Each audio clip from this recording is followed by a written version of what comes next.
Okay, so we're here in Walmart, and I don't know what Walmart's policy is on filming in the store, but I know I don't want to find out. So we're going to be real quiet in here. Here are the DVDs, and you guys are going to see one of these in the coming weeks, or the coming days. Send this in by Monday. So, you guys owe me $19 in overnight charges. Hope you know that. Alright. This, of course, is one of the reasons why I'm overweight, are Kool-Aid Jammers. Brings me back to third grade, and they are delicious. They are awesome.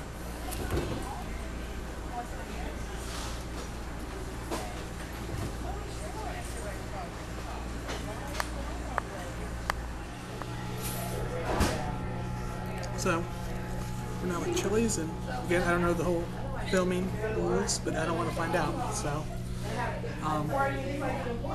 I think a breaking point for me is that going out to eat has kind of been an excuse, like, to go do other things, like getting a DVD, go to the library just to drop off books, and I could have renewed the books and got the DVD yesterday, but I decided to include it and going out to eat today. So it's a very expensive and very unhealthy habit that I've gotten into, or things I hope to break.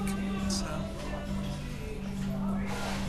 What would you say your most embarrassing moment is that has been because of your weight issue that you can remember? Let's see.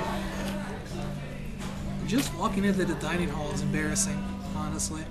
I mean, knowing the thoughts that are probably going through a lot of people's head is embarrassing. But one thing that was kind of embarrassing and funny at the same time was when I was still at a weight where I could ride a bicycle, but still too heavy to ride it, well.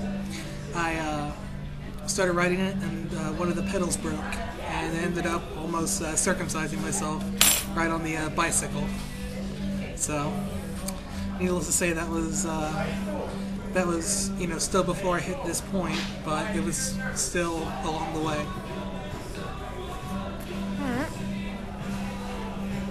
So, yeah, it's very hard not to be embarrassed when you're my size. I mean, college is where you look your best, and you're supposed to be at your peak condition, and it's just not the way that it is right now, and I'd like to change that. So, I'm gonna finish my lunch here, and we'll be back later.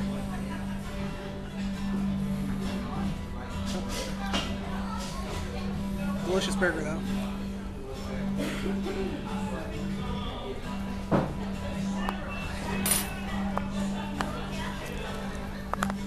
One question that I got asked at one of my interviews was, what was the emotional trigger that caused me to lose weight? And I had to think about it, and I had to think about it, and I had to think about it. And it had to have been moving here the summer before my senior year of high school, because I am a very social person. I like making friends, and my weight has always hindered that. But imagine being a senior in high school and not knowing anybody, and that's supposed to be the best years of your life. Well, I would go to school for the first day and it's like I'm a freshman again. So that caused me into a little bit of a depression, and when I do get emotional, I eat. When I'm happy, I eat, and when I'm sad, I eat more.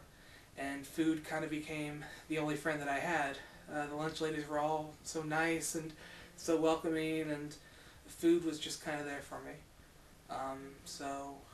And then I became a freshman in college and lost a lot of weight, but then I started to get freedom my sophomore year when I moved on campus and made some very poor choices and ballooned up, and that kind of snowballed because, as I said earlier, family is a main point of motivation for me, and when I know that I'm disappointing them, as I have been, it just causes me to seek deeper into a state of wanting to eat more and more just to get rid of the hurt. So that's basically why I'm obese, and why does obesity really suck?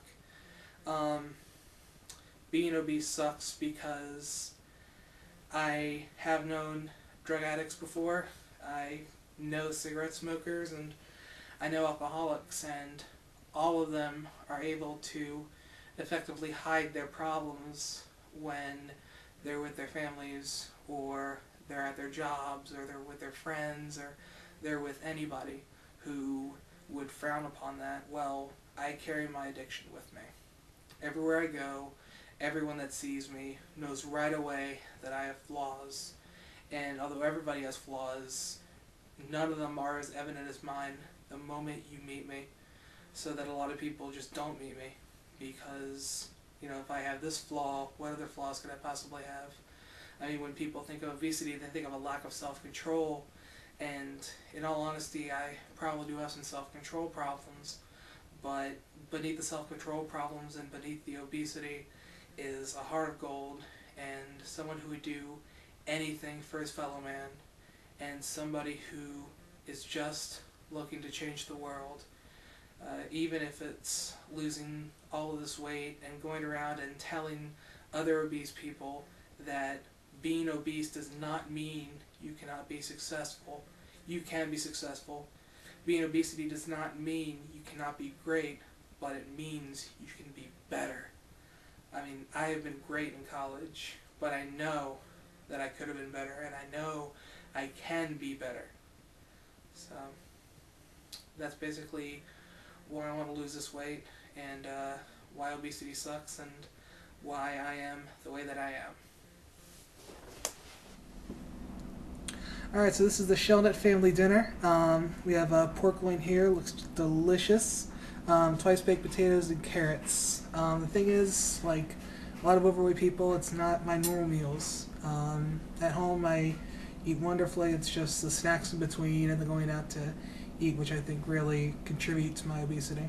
You know, I do love the snacks. I do love salty and sweet and candy and chips and everything that a 23-year-old guy likes. And I'm a sucker for the burger and the going out to eat. So that's what dinner usually looks like. You saw lunch and breakfast. And we'll talk again later tonight. So I hope you guys have enjoyed seeing what my life is like a little bit and hearing a little bit about why I want to change the way that I live, why I want to be healthy. And I really feel that with your help, that can really happen, because my family deserves it and my friends deserve it, and I definitely deserve it. And I know that there are people out there that are bigger than I am. I know that there are people in a much worse state of health than I am, but I will say this.